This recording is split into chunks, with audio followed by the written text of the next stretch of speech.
There is a joke that the British car industry built the most beautiful cars in the world, and then made sure they broke down so the owners would have time to admire them. Lucas Electrics, oil leaks, head gaskets that lasted as long as a British summer. The reputation for unreliability is so famous that it has become part of the mythology.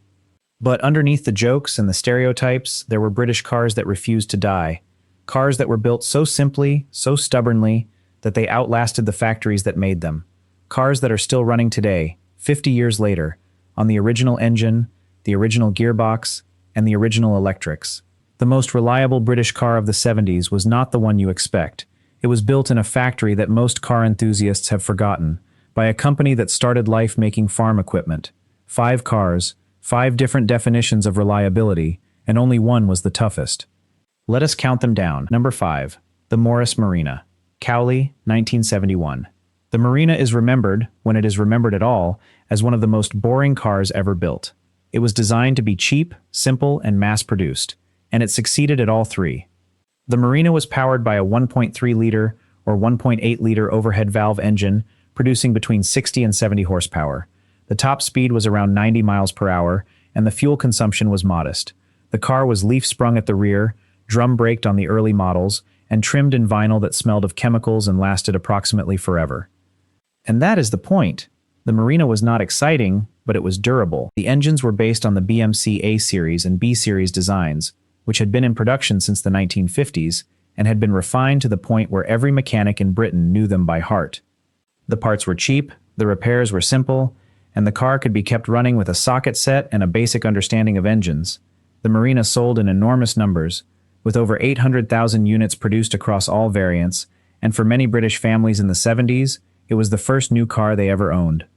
The Marina took them to work, to the seaside, to the school run, and to the garage, for a service that cost less than a tank of petrol. The Marina was also the car that kept Britain moving during the oil crisis of 1973, when petrol prices tripled and fuel rationing was a real possibility. The Marina was economical, easy to repair, and cheap to insure. It was the practical choice for families who needed one car that could do everything, and the Marina did everything without complaint. The advertising at the time promised trouble-free motoring, and for once, the advertising was honest. The Marina was not a car to love. It was a car to trust, and trust, in the uncertain 70s, was worth more than excitement. Today, surviving Marinas are rare, not because they were unreliable, but because they were unloved. They were scrapped by the thousands, replaced by more exciting cars, and few people thought to preserve them. But the ones that survive are still running, still reliable, and still proof that boring can be beautiful in its own way. 90 miles per hour, not exciting, but still going. Number 4. The Ford Escort Mark I and Mark II. Dagenham and Halewood, 1968 to 1980. Ford of Britain built the Escort to replace the Anglia, and the car became one of the most successful British-built cars of all time. The Escort was powered by a range of engines, from a 1.1-liter Kent Crossflow, producing 45 horsepower, to a 2-liter version in the RS models, producing over 100 horsepower. The Kent engine was the secret. Designed by Ford in Britain, the Kent Crossflow was a simple overhead valve 4-cylinder that was virtually unbreakable. The cylinder head could be removed in 20 minutes, the valves were adjustable with a single spanner, and the timing chain ran for 100,000 miles without complaint. The Escort was also light, weighing less than 800 kilograms, which meant the engine, the brakes, and the suspension all worked less hard and lasted longer. The Escort won rallies, won races, and won the hearts of the British public. The Escort also had a secret weapon. The rear-wheel drive layout, combined with the lightweight and the torquey Kent engine, made the Escort the most popular car for amateur motorsport in Britain. The rear-wheel drive Escort on a gravel rally stage was a thing of beauty, sliding through corners with the tail out and the driver grinning. The motorsport connection meant that performance parts were widely available, and the Kent engine could be tuned to produce over 150 horsepower with the right modifications. But even in standard form, the Escort was tough enough for rally stage use. The cars that competed in the RAC Rally were essentially production Escorts with roll cages and upgraded suspension, and they finished events that destroyed more sophisticated machinery. The Escort proved that reliability and performance were not mutually exclusive. Over 2 million Mark I and Mark II Escorts were built in Britain, and the car became the default first car for a generation of young drivers. The reliability was legendary. Escorts with 200,000 miles on the clock were common, and the engines were so durable that Ford used the Kent design as the basis for the Caterham and Lotus racing engines. A question for you: Escort or Cortina? Write just the name in the comments. Both were everywhere in the 70s. Only one was your favorite. Number 3. The Land Rover Series 3. Solihull, 1971. The Land Rover was not designed to be comfortable. It was designed to go anywhere, carry anything, and survive conditions that would destroy any other vehicle. The Series 3, introduced in 1971, was the culmination of 23 years of continuous refinement. Powered by a 2.25-liter diesel engine producing 62 horsepower, or a petrol version producing 73 horsepower, the Land Rover was slow, loud, and unkillable. The top speed was around 60 miles per hour, and the acceleration from 0 to 60 could be measured with a calendar. But the Land Rover was not about speed, it was about endurance. The chassis was made of thick, galvanized steel. The body panels were aluminium, which did not rust. The suspension was leaf springs, the same design used on horse-drawn carts, and the simplicity meant that everything could be repaired in a field with basic tools. Land Rovers were used on farms, in forests, on mountains, and in deserts. But they crossed the Sahara, climbed the Alps, and worked the fields of Britain for decades without complaint. The diesel engine, in particular, was renowned for its longevity. Series 3 Land Rovers, with 300,000 miles on the original engine, are not uncommon, and many are still in daily use on farms and estates across Britain. The Land Rover Series 3 is the definition of reliability through simplicity. There is nothing on the car that cannot be fixed, and there is nothing on the car that does not serve a purpose. The Land Rover also had a cultural impact that went beyond agriculture. The Land Rover was the vehicle of the British Army, of the colonial police forces, of the explorers who crossed Africa and crossed Australia. The Land Rover was the vehicle that reached the places no other vehicle could reach, and the Series 3 was the definitive version. The British Army used thousands of Series 3 Land Rovers in every theater of operation from Northern Ireland to the Falklands, and the soldiers who drove them trusted them completely. The Land Rover would start at -20, climb a 60% gradient, ford a river up to the windscreen, and keep going. The reliability was not a luxury. It was a survival tool.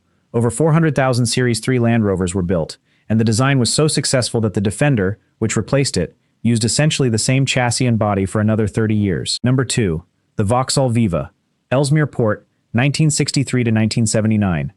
The Viva was Vauxhall's answer to the Morris Marina and the Ford Anglia, a small, affordable family car that sold in huge numbers. The Viva HB and HC models, produced through the late 60s and 70s, were powered by 1.2 or 1.6-liter overhead cam engines, producing between 57 and 93 horsepower.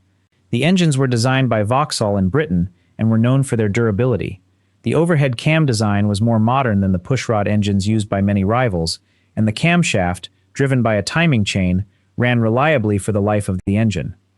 The Viva was also rust-resistant, or at least more rust-resistant than most British cars of the era, thanks to improved body panel treatment and the use of thicker steel in key areas.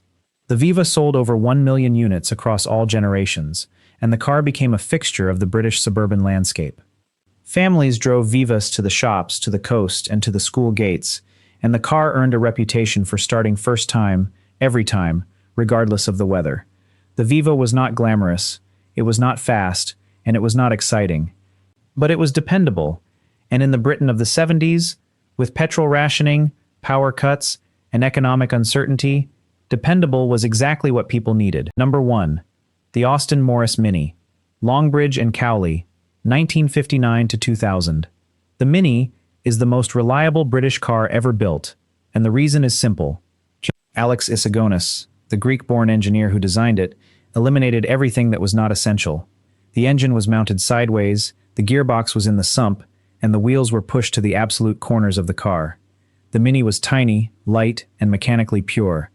The 848 cubic centimeter A-series engine produced 34 horsepower in the original version, and the later 998 cubic centimeter and 1275 cubic centimeter versions produced up to 72 horsepower.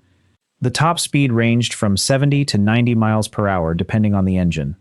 The Mini was reliable because it was simple. The A-series engine had been in production since 1951, and by the time it was installed in the Mini, every possible weakness had been engineered out. The timing chain, the valve gear, the bearings, All were proven designs that had been refined over decades. The Mini also had a secret: the rubber cone suspension, which was chosen by Isagonis for its compactness, turned out to be almost indestructible. The rubber cones did not corrode, did not fatigue, and did not require maintenance. A Mini with 30-year-old rubber cones would still ride and handle as well as a new one, and the suspension contributed to the legendary go-kart handling that made the Mini famous. The Mini won the Monte Carlo Rally 3 times, beating more powerful and more sophisticated cars.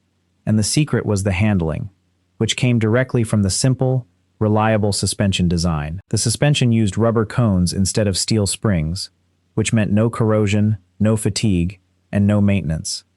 The Mini had no radiator cap to leak, no complex electrics to fail, and no unnecessary components to break.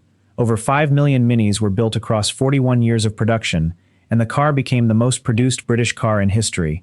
Minis with 200,000, 300,000, even 400,000 miles are still on the road today, running on their original engines, with their original gearboxes, and their original rubber suspension cones. The Mini outlasted the company that built it. British Leyland collapsed, the factories closed, the brands disappeared, but the Mini kept going, and going, and going. The British car industry of the 70s was in crisis. Strikes, quality control problems, and Japanese competition were destroying manufacturers that had dominated the world. British Leyland, the giant conglomerate that owned Austin, Morris, Jaguar, Rover, Triumph, and Land Rover, was bleeding money and reputation, and yet within that chaotic industry, individual models survived, thrived, and proved that British engineering, when it was done right, could build cars that lasted forever. The cars on this list were not accidents. They were the products of engineers who understood that simplicity was the ultimate sophistication, and that the best component was the one you did not have to replace. 5 cars. 5 definitions of reliability.